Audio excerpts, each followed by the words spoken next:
Hello साथीहरु, हजुरहरुलाई मेरो YouTube च्यानलमा स्वागत छ। आज हामी Bsc.Csit को सेकेन्ड सेमेस्टरको डिस्क्रिट स्ट्रक्चरको एकदम इम्पोर्टेन्ट क्वेशनहरुको सिरिजको दोस्रो भागमा छौं। आज हामी यस भिडियोमा रिकरेन्स रिलेसन भन्ने क्वेशन सल्भ गर्दै छौं हैन। यसलाई सल्भ गर्ने तरिका एकदम इजी तरिकामा हजुरलाई सिकाइदिन्छु। हामीले यो भन्दा अघिल्लो पार्टमा हामीले नेटवर्क फ्लोको क्वेशनहरु सल्भ गरे हौं। त्यो एकदम इम्पोर्टेन्ट क्वेशन हो एक्जामको लागि, 10 मार्क्समा आउने क्वेशन हो। यो रिकरेन्स रिलेसन पनि 10 मा आउँछ कहिलेकाहीँ, नत्र भने 5 मार्क्समा त आइहाल्छ हैन। यसलाई सल्भ गर्ने तरिकाहरु हजुरहरुलाई म सिकाउँदै छु है त साथीहरु। तपाईले पहिलो भिडियो हेर्नु भएन नि, त्यो भिडियोलाई पनि हेर्नु होला है त। त्यो भिडियोको लिंक डिस्क्रिप्सनमा पनि छँदैछ, त्यहाँबाट पनि हेर्न जान सक्नुहुन्छ है त साथीहरु।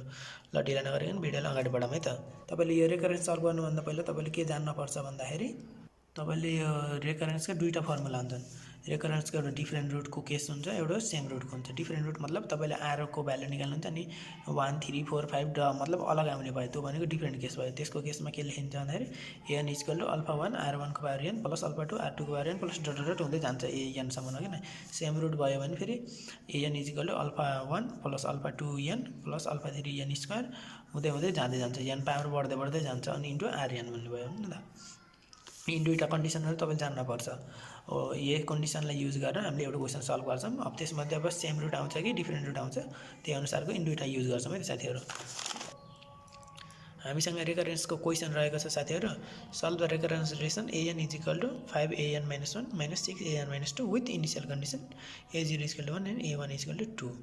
हामीले यो इनिशियल कन्डिसन युज गरेर यसबाट यसलाई हामीले सल्भ गर्छौं है त साथीहरु। गिवन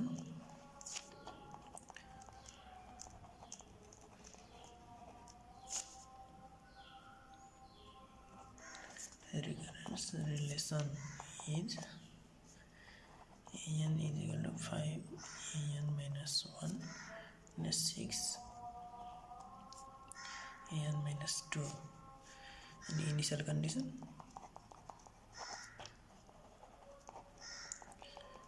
conditions एउटा a0 बराबर 1 दिएको छ and a1 बराबर 2 दिएको छ। ल त साथीहरु, ल अब हामीले हैन यो रिकरेन्स रिलेसनलाई सल्भ गर्नको लागि क्यारेक्टरिस्टिक इक्वेसन बनाउनु पर्छ। त्यो इक्वेसनमा के गर्ने भन्दाखेरि an लाई rn ले रिप्लेस गर्दैन है त साथीहरु। Now characteristics equation for given rec relation is rec रिलेसनको लागि के गर्नु भने an लाई हामीले के रिप्लेस गर्ने भनेको an भनेको rn = 5 rn - 1 - 6 rn - 2। यसमा केही गरेन साथीहरु, an लाई rn ले रिप्लेस गर्यो अनि त्यसमा जस्ताको तस्तै लेख्यो है त साथीहरु। -2 छ भने -2 अनि -1 छ भने -1 त्यति मात्र गर्यो है त। अब यसमा कतिवटा भने भयो, अब उसको n को भ्यालु भने दुईटा छन्, मतलब यसलाई के भन्छ दुईटा पार्टहरु के भन्छ नि हैन। n बाट के डिभाइड भएको कति छ, एउटा n छ n - 1 and n - 2 हुँदै गयो नि हो। त्यसमध्ये अब यहाँ कतिवटा छन्, दुईटा छन्, त्यसैले n को भ्यालु हाम्रो कति हुने भयो 2 हुने भयो। अनि 5 2 - 1 - 6 r को power 2 - 2 r² = 5r - 6। Now r² - 5r + 6 = 0। अब यो यसलाई यो इक्वेसनलाई सल्भ गरेर हामीले r को भ्यालु निकाल्नु है त साथीहरु। अनि r को भ्यालु कसरी निक्लिन्छ, r² - r *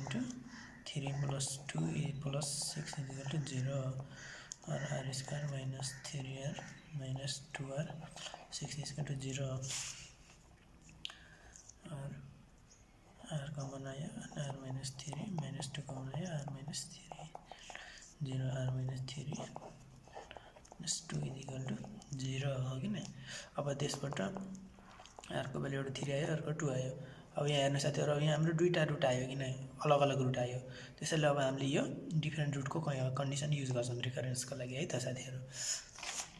ल अब हामीले के गरौँ, अब यसलाई सपोज गर्दैम है, एउटालाई r1 भनौँ एउटालाई r2 भनौँ। here we got 2 root r1 = 3 and r2 भनेको हाम्रो 2 हो r2 भनेको 2 हो अब साथीहरु अब हामीले के गर्नु पर्यो भन्दाखेरि an is equal to alpha 1 r1 को power n plus alpha 2 r2 को पावर n अब यसमध्ये अब हामीले के गर्नु पर्यो r1 र r2 को भ्यालु त थाहा पाइयो हामीले त्यसलाई अब युज गरौँ है त alpha 1 r1 भनेको 3 को power n plus alpha 2 r2 भनेको 2 को पावर n अब हामीसँग n भनेको त कति रह्यो मतलब यो हाम्रो कन्डिसन भयो हैन इनिशियल कन्डिसन अब हामीले के युज गर्नु पर्यो a0 बराबर कति भयो हामीले युज गर्नु पर्यो a0 बराबर 1 and a1 बराबर 2 now using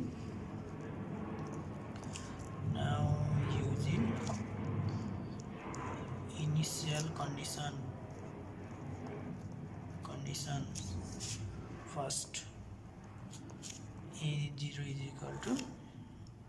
कति हाम्रो a0 भनेको 1 छ a0 बराबर 1 अब त्यहाँ लेख्नु पर्यो a0 is equal to alpha 1 r1 को पावर n को ठाउँमा कति राख्ने भने 0 त्यसैले r को पावर 0 plus alpha 2 r2 को पावर 0 यो भनेको कति हो अल्फा यो भनेको यहाँ अगाडि 1 भयो अल्फा 1 r को 1 को पावर 0 भनेपछि अब 3 को पावर 0 भनेपछि 1 भयो प्लस अल्फा 2 अनि त्यस 2 को पावर 0 भनेपछि यो पनि 1 नै भयो 1 is equal to alpha 1 plus alpha 2 यो भने हाम्रो इक्वेसन फर्स्ट अब फेरि हामीले के युज गर्नु पर्यो नाउ अल्फा 1 इज मतलब a1 युज गर्नु पर्यो इनिशियल कन्डिसन a1 त्यसको लागि के गर्नु पर्यो हामीसँग त क्वेशन छ मतलब हामीसँग त छ a1 is equal to n को ठाउँमा कति राख्नु पर्यो 1 अल्फा 1 r1 भनेको 3 को पावर n भनेको 1 प्लस अल्फा 2 r2 भनेको कति हो 2 हो 2 को पावर 1 अब a1 भनेको मेरो 2 भयो 3 alpha 1 plus 2 alpha 2 equation second भयो अब हामीले 9 10 मा गरे जस्तो इक्वेसन फर्स्ट र सेकेन्डलाई सल्भ गर्ने अब जसरी सल्भ गरे पनि भयो है त साथीहरु अब हामीले इक्वेसन फर्स्टलाई कतिले मल्टिप्लाई बाइ 2 गर्नु पर्यो हैन now multiplying equation first by 2 and subtract from equation second equation first क्या equation first भनेको 1 is equal to alpha 1 plus alpha 2 alpha 1 is equal to alpha 1 plus alpha 2 भनेपछि अब 2 ले मल्टिप्लाई गर्दाखेरि कति भने 2 is equal to 2 alpha 1 plus 2 alpha 2 यसलाई कतिबाट घटाइदिने equation सेकेन्डबाट भनेपछि 2 is equal to 3 alpha 1 plus 2 alpha 2 cancel here 0 is equal to alpha 1 को value 0 आयो now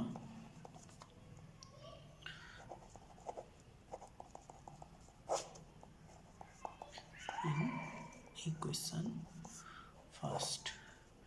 यहाँ alpha 2 भनेको 0 प्लस सरी कति आयो 1 is equal to alpha 1 plus alpha 2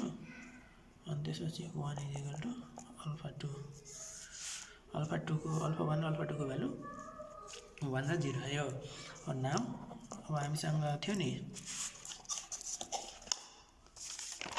अब यहाँ लाएर यहाँ कता गयो हो यहाँ पुगे थियौ नि हामीले यो क्वेशन निकालेको थियौ नि क्यारेक्टरिस्टिक क्वेशन हो यसमा गएर अल्फा 1 र अल्फा 2 को भ्यालु राख्दिने अब यसपछि हाम्रो now an is equal to alpha 1 भनेको हाम्रो 0 अनि r1 भनेको 3 को पावर n प्लस अल्फा 2 भनेको 1 अनि त्यसपछि r2 भनेको 2 को पावर n यहाँ साइडमा लेखिदिन्छु त्यो साथीहरु यो हाम्रो फाइनल आन्सर भयो यहाँ भनेको 0 भनेको हाम्रो कति भयो अल्फा 1 3 भनेको r1 अनि त्यसपछि 1 भनेको हाम्रो अल्फा 2 अनि 2 भनेको r3 तपाईहरु कन्फ्युजन हुनु होला यो भनेको के भन्दाखेरि an = अल्फा 1 r1 को power n plus alpha 2 r2 को पावर n यही हो त साथीहरु यसमा लगाएर हामीले अल्फा 1 र अल्फा 2 को अल्फा 1 अल्फा 2 r1 r2 को भ्यालु मात्र राख्दै यो n को भ्यालुलाई केही चेन्ज गरेन an भनेको यही हो है त हाम्रो फाइनल आन्सर यति हो यो भनेको हाम्रो फाइनल आन्सर है त साथीहरु हामीले यसमा के गर्यो भन्दाखेरि यहाँ हेर्नु सुरुमा हामीलाई पहिला सुरु गिवन रिकरेन्स रिलेसन दिएको छ हैन त्यसलाई लेख्यो इनिशियल कन्डिसन पनि दिएको छ हो त्यसलाई अब हामीले क्यारेक्टर इक्वेसनमा लिएर जानको लागि के गर्यो उसलाई an लाई rn ले रिप्लेस गर्यो an को ठाउँमा rn राख्यो अनि त्यसपछि जो अरु कन्डिसन जस्ताको जस्तै an को मतलब a को पावर a को बेसमा n हुन्थ्यो भने r को पावरमा n हुने भयो अनि -1 को भयो -1 -2 भयो -2 -3 भयो -3 डर जतिसम्म हुन्थ्यो त्यति लेखिन्थ्यो नि साथीहरु त्यहाँबाट अब हामीले यसलाई यता लिएर आयो अनि इक्वेसन जनरल इक्वेसनको फर्ममा ल्यायो अनि त्यसबाट हामीले लगाएर सल्भ गरेर r को भ्यालु निकाल्यो रुट को भ्यालु r भनेको रुट है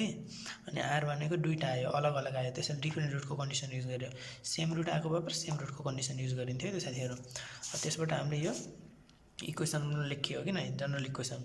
त्यहाँदेखि यस्तो अल्फा 1 r1 को power n plus alpha 2 r2 को पावर n यो भनेको तपाईको जसरी पनि चाहिन्छ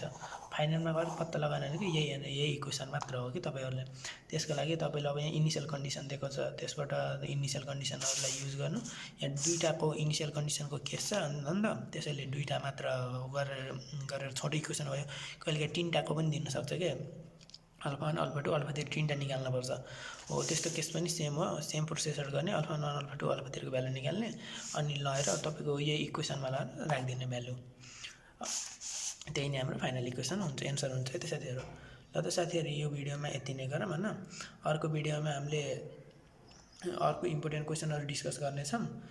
त्यसको लागि तपाईहरुलाई भिडियो मन परेको भए लाइक गर्नु होला अनि त्यसपछि भिडियो मन परेको भए लाइक गर्नु होला केही नबुझेको भए कमेन्ट गर्नु होला हैन अनि त्यसपछि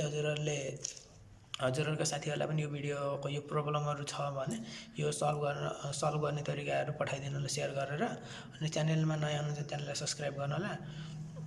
अर्को भिडियोमा भेटिनेछौं अहिलेको लागि बाइ बाइ है त साथीहरु